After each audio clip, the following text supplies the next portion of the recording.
welcome to my channel, which is all about creating the best life possible for you and your pet. We talk about behavior, training, and creating a life of balance, joy, and health for your pet. Today we will be talking about cats and playing and how to know if your cat is playing or fighting. We will also talk about cats and dogs playing and how to engage your cat in play when your cat doesn't seem to really want to play. We'll talk about catnip, and there are some really cute clips of my cats playing and my dog. So cats love to play. They play at all ages. It doesn't stop after when they grow up, after they're a kitten. Cats can play independently, they can play with you, with a toy, or cats can play with other cats.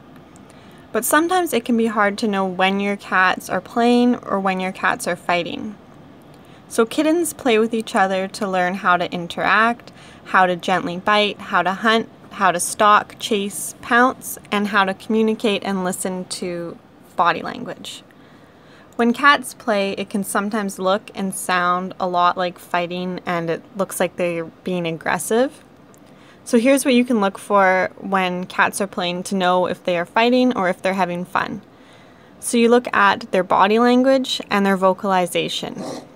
For body language, their ears should remain in a normal position for most of the play. So that means that they're not pinned back on their head. They will go back sometimes, but for the most part, they're moving around and they're forward. Their fur and hair is also flat. So it's not sticking up like bristles or standing up on its end. It's just flat and looks normal. For vocalization, there's no growling and there's no hissing. Hissing will happen sometimes when they're playing. The cat might just be saying, oh, that bite was too strong, or I'm finished now, I don't want to play. But for the most part, if there's no hissing and no growling, then they are playing.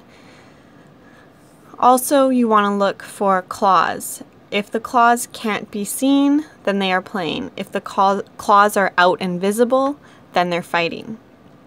When cats play, they will also bite, but play biting doesn't cause any pain. They also take turns in biting.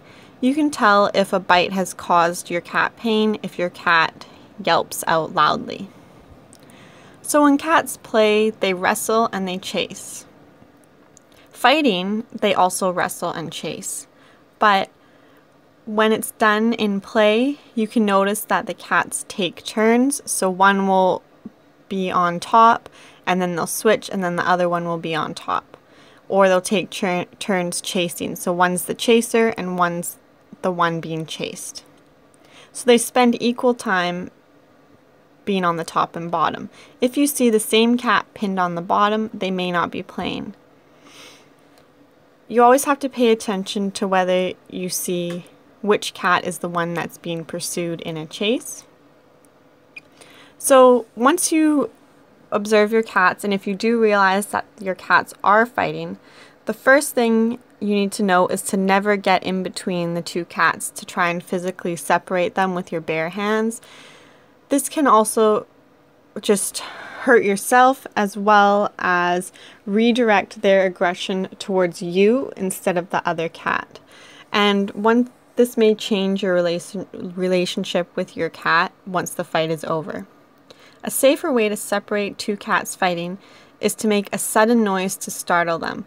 So bang a pan on the floor, or clap two pot lids together, clap your hands, slam a door or a drawer.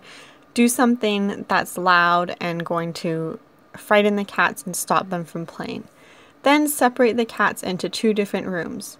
Just leave the cats alone, let them calm down on their own, and when they seem like they're okay, you can open the doors and let them back into interact with each other if they want to. Cats and dogs also play. The same kind of rules apply. Just make sure that the cat always has a way to escape and that your dog is being gentle. You should always supervise dogs and cats playing and separate them if you need to. The same thing will work as making a loud noise will stop them from playing. You can tell if your cat is uncomfortable, if your cat is constantly trying to run away, if your cat doesn't take turns with your dog, if your dog's always the one chasing, or if there's vocalization, so lots of hissing, growling, the same stuff that I mentioned with two cats playing. If your cat is in pain when playing with your dog, your cat will yelp and try to escape. So make sure that your cat is able to escape is the most important part, and always supervise dogs and cats playing.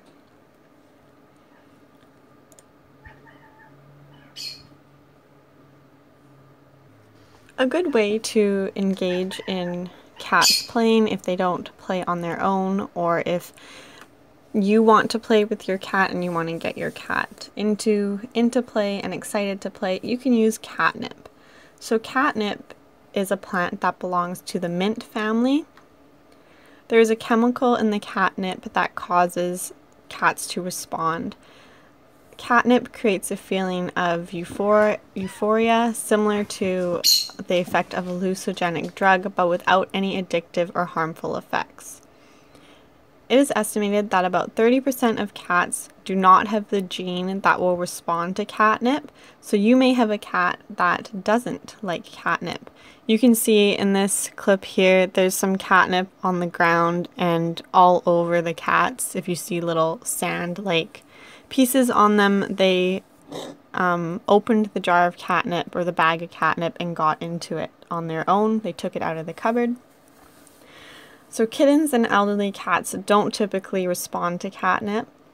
Young kittens may actually be repelled by catnip, so it's best to wait until your cat's a bit older to give it catnip. However, in this video, the black cat Zorro is about 7 months old. Even big cats such as tigers respond to catnip. The catnip response, so the kind of high, lasts about 10 to 15 minutes, and it can take 1 to 2 hours for the cats to respond to it again and react to it again after they had reacted to it. So cats react to catnip through inhalation, so they smell it, and then they get the effect. If they eat the catnip, it's a calming effect, so it's different than if they inhale it. When cats are exposed to catnip, they tend to sniff, roll, lick, and even eat the catnip. And all of this is totally normal and harmless. Some cats may become aggressive when they're exposed to catnip. So just kind of learn what your cat's reactions are and if your cat even does react at all.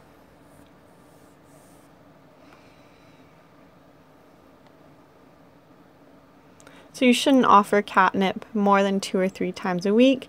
If cats are constantly exposed to it, they may lose their ability to respond to it. You can offer it in toys, rub it on scratching posts, or just give it loose.